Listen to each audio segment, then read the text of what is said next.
Assalamualaikum dan salam syaraku sayang, bersama saya Al-Fairis Jemurin. Tumpuan berita, kehadiran Premier Sarawak Datuk Patinggi Tan Sri Dr. Abang Abdul Rahman Zohari Tun Datuk Abang Openg ke Kampung Haji Baki, Kuching membawa berita yang menggembirakan apabila beliau meluluskan peruntukan sebanyak 1.8 juta ringgit bagi pembinaan tambahan untuk pusat komuniti di kampung berkenaan. Menurut beliau, penambahan kemudahan di pusat komuniti itu adalah hasil cadangan Ahli Dewan Undangan Negeri Adun Batu Kitang, Lo Kechiang, di mana ia akan mempunyai pelbagai prasarana yang akan disediakan untuk komuniti termasuk perpustakaan dan gimnasium. JKR pun beri taklimat dengan saya. Premier, this is the estimated cost. 1.8 million ringgit. Jadi tambahannya 1.8 juta. Apabila yang kata I want to extend, lemah lembut, mau nak mau, awak ajaklah.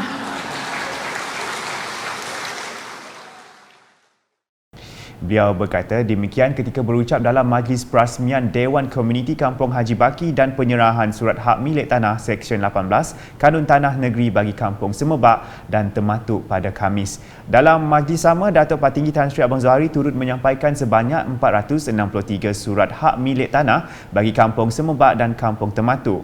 Menurut beliau, ini telah menjadi dasar Kerajaan Sarawak untuk menyukat tanah hak adat Bumiputera NCR. Tanah pejabat tanah dan sabir kurang-kurang nak nyukat. Kenapa banyak gila tanah nak disukat? Sebab ya, kita telah meluluskan kepada Jabatan Tanah ditambah kaki tangannya. 400 orang kita tambah untuk nyukat tanah. Hadir sama Timbalan Premier Sarawak Datuk Seri Profesor Dr. Sim Kui Hian, Ahli Dewan Negara Senator Datuk Ahmad Ibrahim, Adun Batu Kitang Lo Kechiang, Adun Kota Sentosa Wilfred Yap Yau Sin dan Residen Bahagian Kuching Datuk Sherina Husaini. Sementara itu, penduduk Kampung Semerbak dan Kampung Tematuk kini boleh mengukir senyuman setelah menerima surat hak milik tanah yang sah. Rata-rata penerima menzahirkan rasa bersyukur setelah sekian lama menunggu, malah ada juga yang menunggu lebih 20 tahun untuk memiliki geran tanah itu. Wartawan Unit Komunikasi Awam Sarawak UKAS sempat menemu bual beberapa penerima geran hak milik tanah selepas program berkenaan. Nama saya Andrew Nyorik dari Kampung Tematuk. Memang senang hati juga lah sebab sudah lama kami tunggu memproses ini geran tanah. Baru hari ini sudah dapat menerima geran tersebut. Berapa lama dah tuan tunggu? Lebih 20 tahun. Memanglah sebab ini geran selama ini kami tak ada geran, jadi siapa pun boleh bertanam dalam sana lah. Jadi sekarang masih ada geran, jadi ini ada hak sendirilah saudara. Okay. Saya Juliet anak Nyangut, berasal dari Kampung Tematuk. Saya ucapkan terima kasih kepada YB kerana sudah keluarkan surat geran tanah kami orang dari Kampung Tematuk dan Semerbak. Kami dah tunggu dalam 20 lebih tahun dah. Agak lama dah. Perancangan lepas tu kami akan berusahakan apa-apa yang dapat kami tanamkan di tanah tu. Tanah untuk pertanian? Nanti tanam padi lah apa indah. Kerana saya belum pencen. Sekarang ni saya sudah pencen, saya mau tanam, berusaha lah tanah tu. Ya, nama saya Siddiq Anak Tosing, saya berasal dari Kampung Tematuk. Ya, ingat saya ada 3 ekar ke 4 ekar. Jadi saya dah dapat saya sendiri punya rot lah. Jadi tiap tahun saya ada tanam padi lah. Sekarang pun saya ada tanam padi. Saya tanam padi, tanam kristal, semua. Di sini kan? Sini di Batu ya, Kampung Tematuk. Dekat sini. Tidak jauh dari sini. Ya, harapan saya memang sangat gembira lah sebab hari ini saya dapat terima rot. Itulah. Jadi tanah itu memang dari kecil dulu bapak saya dah meninggal dah. Jadi sekarang saya sudah menguasai, dah senang hati dah. Itu memang dah waspada tu susah juga lah. Sebab nanti kalau tak ada rot susah nanti orang datang ambil. Saya sekarang dah senang hati lah, dah dapat Itulah. Ya, memang senang hati lah. Ya, saya Simbol Niko dari Kampung Tamatu. Saya hari ini amat bergembira sekali kerana dapat menerima geran tanah yang sah pada hari ini, di mana kami sedang menunggu boleh dikatakan begitu lama. Dan mula-mulanya tanah ini menurut cerita daripada datuk moyang kami, mula daripada kerajaan British koloni dulu. Tanah ini memang hak kami. Akan tetapi masa dulu, oleh kerana tempat ini tempat untuk kami orang bertanam padi. Jadi menurutkan peraturan masa itu, tempat penanaman padi dan tempat pokok buah-buahan tempatan tidak boleh disukat kerana tempat bertanam padi. Selepas itu kami mohon untuk mengeluarkan geran. So hari ini kami bukan saja kami yang mempunyai hak milik memberi berbanyak berjutaan terima kasih kepada kerajaan, pihak Land Survey, Ketua Menteri Sarawak, Kerajaan Negeri Sarawak, di mana telah pun memberi pertimbangan untuk meluluskan dan memberi land title yang sah kepada kami pada hari ini. Berita seterusnya, pengundi berdaftar baru di Konstitusi Bukit Saban perlu didekati bagi memberi sokongan kepada Gabungan Parti Sarawak GPS semasa pilihan raya umum ke-15 PRU 15 akan datang. Timbalan Premier Sarawak yang juga Ahli Dewan Undangan Negeri Adun Bukit Saban, Dato' Ahmad Douglas Ugambas berkata dianggarkan sekitar 3,000 pengundi baru bagi kawasan berkenaan selepas pilihan raya negeri PRN ke-12 yang lalu. Justru beliau menyeru agar lebih 80% pengundi di kerusi itu akan memihak kepada calon GPS semasa PRU 15 kelak.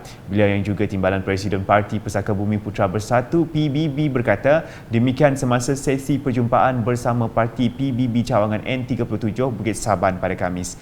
Tambahnya, sokongan pengundi kepada GPS penting bagi meneruskan agenda pembangunan di bahagian Betong. Beliau berharap jawatan kuasa parti di Bukit Saban melakukan persiapan termasuk menyediakan bilik gerakan dan juga jentera parti untuk mengenal pasti semua pengundi baru di kawasan masing-masing. Laporan selanjutnya, Sarawak bakal menjadi negeri pertama di Asia mengadakan Participatory Design Conference PDC 2024 yang akan dianjurkan oleh Universiti Teknologi Sarawak UTS di Sibu. Menteri Pelancongan Industri Kreatif dan Seni Persembahan Sarawak, Datuk Seri Abdul Karim Rahman Hamzah berkata persidangan antarabangsa terkemuka itu diadakan julung kalinya di Sarawak sekaligus memperkenalkan Sibu dan UTS di mata dunia. Yeah. Participatory Design Conference or PDC is a premier international conference. I was made to inform prior to this conference is only held in Europe. It's the first time it's being held in the Far East. That's why we are very proud that it has landed in our show. Not in West Malaysia, not in Sabah, but in Sarawak, and in Sarawak, in Sibu. In Sibu. Yeah. As it is, most of the major conferences are always held in the state capital. Yes. I'm very proud also to see that Sibu and especially UTS has taken the lead. That will put Sibu in the world map also. Beliau berkata demikian dalam sidang media Participatory Design Conference 2024 di bangunan Baitul Makmur 2 Kuching pada Khamis. Datuk Seri Abdul Karim Rahman menambah persidangan berkenaan juga adalah untuk membincangkan penyelesaian bagi reka bentuk produk, perkhidmatan dan sistem sosio-teknikal. Participatory Design Conference or PDC is a premier international conference to discuss solution for the design of products, services and socio-technical system. In simple terms, to take a look at the structures, role and rights within the system that involve people and technology functioning together.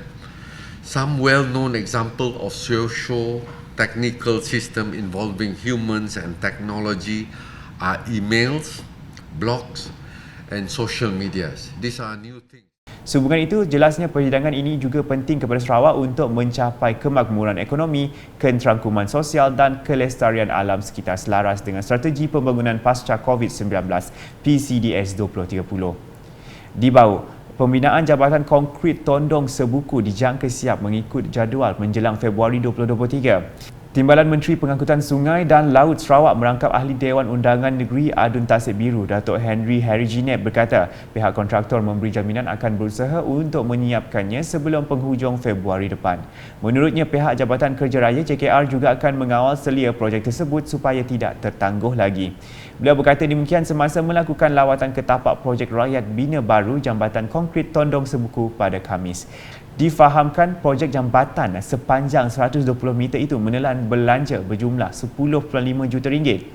Dalam pada itu, beliau memaklumkan kerja-kerja naik taraf jalan raya dari Sebuku ke Tondong turut dilaksanakan dengan peruntukan berlainan iaitu sebanyak 15 juta ringgit di bawah rancangan Malaysia ke-12 RMK-12, manakala ujarnya bagi naik taraf jalan dari Buso ke Musi pula membelanjakan kos sebanyak 10 juta ringgit. Di Serian pula, projek menaik taraf sistem perparitan di Kampung Tebakang Dayak Serian berikutan isu banjir mampu diselesaikan apabila siap sepenuhnya kelak. Peruntukan bagi projek tersebut adalah di bawah bantuan Persekutuan 1 Jabatan Kerajaan Tempatan Kementerian Kesejahteraan Bandar, Perumahan dan Kerajaan Tempatan JKT KPKT berjumlah RM430,000. Ia dilaksanakan dalam tempoh 3 bulan sejak 21 September 2022 dan dijangka siap pada 21 Disember 2022. Sehubungan itu, Majlis Pecah Tanah projek berkenaan telah diadakan di Dewan Pusat Pemindahan Banjir Kampung Tebakang Dayak yang disempurnakan oleh Ahli Dewan Undangan Negeri Adun Bukit Semuja, John Ilus baru-baru ini. Beliau memaklumkan projek itu adalah untuk memastikan sistem perparitan yang lebih baik sekaligus membolehkan prasarana yang lain dapat dinikmati oleh penduduk kampung. Manakala di Subis, penganjuran Jeraya Wara Project of Dream Realised Pro DR siri ke-7 telah menyediakan pameran peluang pendidikan dan institusi latihan awam mahupun swasta serta agensi bantuan pembiayaan pendidikan kepada pengunjung. Pegawai Daerah Subis Norlila Ulis memberitahu dibekenu sebanyak 5 syarikat dan industri telah mengambil bahagian serta sebuah gerai info dan pendaftaran mengenai peluang pekerjaan melalui My Future Jobs yang dikendalikan Pertubuhan Keselamatan Sosial Perkeso. Pandai, yang berbakat tapi dia tak tahu arah tuju dia. That is why kenapa Tegas berada di sini untuk membantu pelajar-pelajar semua, untuk mendedahkan kepada pelajar-pelajar semua apakah peluang-peluang yang ada. Okey. Beliau berkata demikian semasa berucap mewakili Timbalan Menteri Pembangunan Wanita dan Kanak-Kanak Sarawak Datuk Rozi Yunus merasmikan Jeraya Wara Project of Dream Realised Pro DR siri ke-7 tahun 2022 di Arena Sibutik baru-baru ini. Tambah Norlila lagi, lepasan sekolah dan belia yang sedang mencari pekerjaan digesa merebut peluang ini yang akan memberikan manfaat dan masa depan yang lebih cerah kepada mereka. Sekian edisi Tengah Hari bersama saya Alfairiz Jemurin. Berita lebih lanjut boleh didapati di semua platform media sosial UKAS termasuk portal ukas.sarawak.gov.my dan UKAS channel di YouTube. #menyebar fakta, salam UKAS.